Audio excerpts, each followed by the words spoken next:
بندخل ستيتس مختلفة ونتست بيها. ماشي. طب بنعمل ايه تاني؟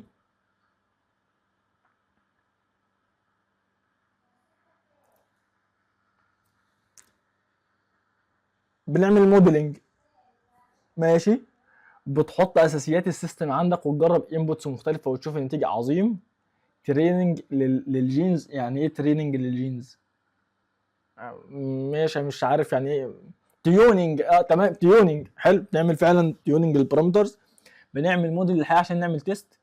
بندسكرايب ذا سيستم. عظيم جدا. بعمل السيستم كامل وبشوف الكود واجرب بقى تيست لكل حاجه ممكنه. ديجيتال بروتوتايب. عظيم. سيميوليشن. جميل جدا. حلو. ايه تاني؟ طيب، يعني ايه موديل بيزد ديزاين؟ انا بعمل موديلنج. خلي بالك انا عمال اقول موديلنج، موديل بيزد، موديل ان ذا لوب. انا ببني موديل. ولو ترجمت كلمه موديل بيزد ديزاين هتلاقيه بيقول لك ايه؟ التصميم القائم على النموذج. هو مين النموذج؟ هو الموديل. طب هو الموديل ده عباره عن ايه؟ الموديل ده عباره عن ممكن يكون بلانت وممكن يكون كنترولر. حلو. حلو. طب لو بصينا كده على الصوره اللي قدامنا، هو فين الكنترولر وفين البلانت؟ اكتبوا لي كده. فعلا زي مصطفى قال بنديزاين السيستم بناء على الموديل مش على الهاردوير سيستم. لا مش قوي كده يا مصطفى، بس خلينا نكمل ونتكلم في الحته دي قدام شويه. البلانت هو الهليكوبتر. حلو. طب الكنترولر؟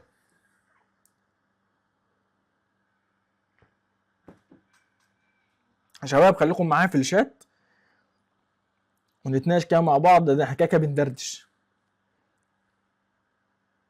البي اي دي كنترولرز هم الكنترولر. حلو. البي اي دي ماشي.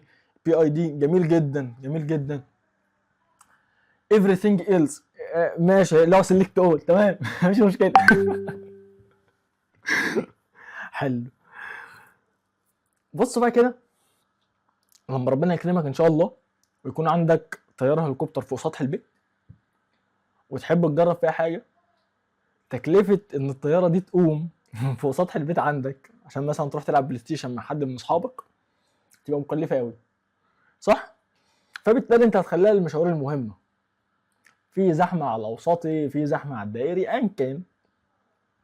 بس لما تيجي تعمل فيها حاجه وتضيف ليها سيستم جديد، انت محتاج تضيف السيستم بقى لتكلفه ممكنه. ما هي دي بقى لعبه البيزنس اللي هو ايه؟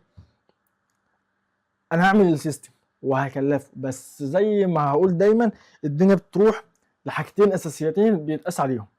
اول حاجه هي التكنيكاليتي، انا اقدر اعمل الحاجه دي تكنيكال ولا لا. وتاني حاجه هي الايكونوميك. حلو. فالام دي بيساعدنا ان احنا نوفر شويه في الايكونوميك. حلو. فبالتالي بدل ما اطلع فوق السطح اطير الطياره وانزل الطياره واقعد اجرب وافضل طالع نازل اللابتوب في الشقه والطياره فوق السطح، فانا هفضل طالع نازل فتعبان، وفي نفس الوقت بتكلفني كل شويه ادور الطياره وبطل الطياره. فانا افضل ايه؟ انا ابني الحاجه على اللابتوب واجرب اشتغل اروح احطها ايه في الطياره. ده كده مين؟ البلانت. يبقى البلانت ده ممكن يبقى ايه؟ ميكانيكال سيستم. ناخد بقى امثله من اللي انتوا شفتوها قبل كده. ماس دمبر مثلا. الكتريكال سيستم. ار سي مثلا. سيركت. عندك حاجه زي احنا كده اتكلمنا عن الميكانيكال والالكتريكال، ممكن تجمع الاثنين مع بعض اصلا. ثيرمال سيستم اللي هو انا بشوف بكنترول تمبريتشر مثلا البطاريه فاعمل لها ثيرمال مانجمنت. عندي مثلا ايه تاني؟ ممكن تبقى حاجه ليكويد بالمناسبه، ممكن تبقى هيدروليك سيستم، يونوماتيك سيستم. فهو اي حاجه فيزيكال سيستم اقدر اعمل لها ايه؟ موديل.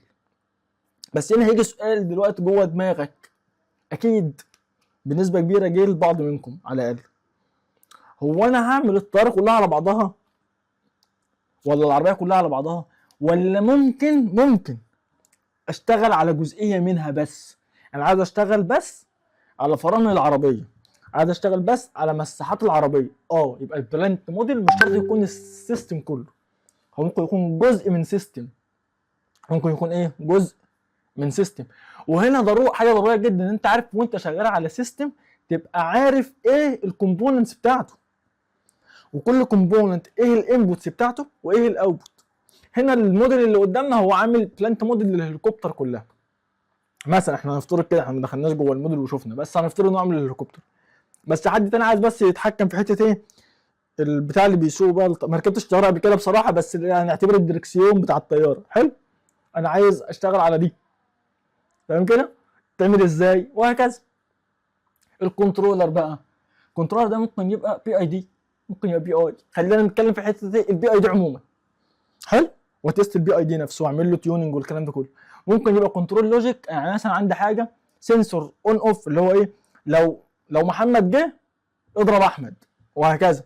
فده كنترول لوجيك بسيط جدا، اف ايلس، اف كونديشن. طيب ممكن يبقى حاجه معادله خطيه مثلا، فانا عامل الكنترول بتاعي على اساس المعادله دي، وهكذا. فانت حته الكنترولر نفسه هو مش مختزل في البي اي دي، في انواع كتير جدا من الكنترولر والسوفت وير.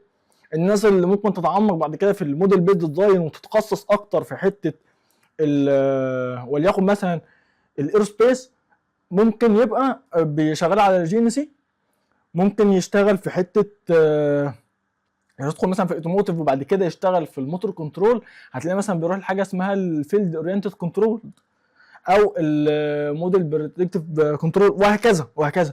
فانت تقدر تعمل كل حاجه، او لو جوه السوفت وير، او سواء كان بي اي دي الحاجه اللي انت شفتها مثلا في الاوتوماتيك كنترول الماده بتاعت الكليه، او حتى السوفت وير الطبيعي اللي انت بتكتبه بايدك. حلو، فيها تفاصيل كده. احنا عرفنا ايه هو الموديل بيزد ديزاين.